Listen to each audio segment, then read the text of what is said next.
Every Sunday, someone tells you to give 10% of your income to the church. They call it a tithe. They say the Bible commands it. They are half right. The Bible does command tithing. But what it commands looks nothing like what most churches collect today. The word tithe simply means tenth.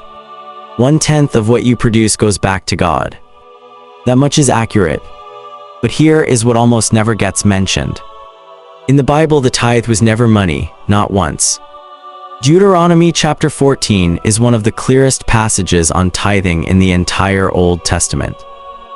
It lists exactly what the Israelites were required to bring: grain, new wine, olive oil, the firstborn of their herds and flocks, food, animals, agricultural produce. Because ancient Israel was a farming economy, people did not earn salaries. They did not receive monthly bank transfers. They grew crops and raised livestock. So the tithe was simply a portion of what they actually produced from the land God gave them. There is more. That same passage in Deuteronomy says the tithe was to be eaten by the giver as a celebration before God. If the journey to the place of worship was too far to carry the animals, God told them to convert it to money, then spend that money on whatever they desired: food, wine, strong drink, and feast together in His presence. That is not the picture most churches paint when they talk about tithing. And it gets even more specific. There were actually 3 separate tithes described in the Old Testament. One for the Levites who served the temple. One for religious festivals and communal celebration.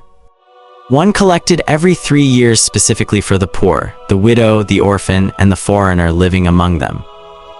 3 different tithes, for 3 different purposes.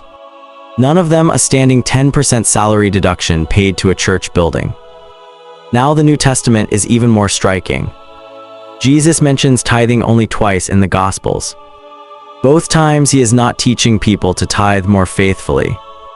He is correcting people who were tithing meticulously while completely ignoring justice, mercy, and the people suffering around them. Paul, who wrote most of the letters the church is built on, never once instructs Christians to tithe. In 2 Corinthians chapter 9, he says each person should give what they have decided in their own heart, freely. Not reluctantly. Not under compulsion. The biblical model of giving was never a fixed percentage extracted from a monthly paycheck. It was generous, joyful, purposeful, and deeply tied to the community around you.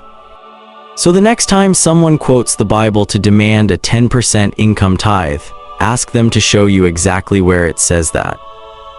Because the Bible says something very different.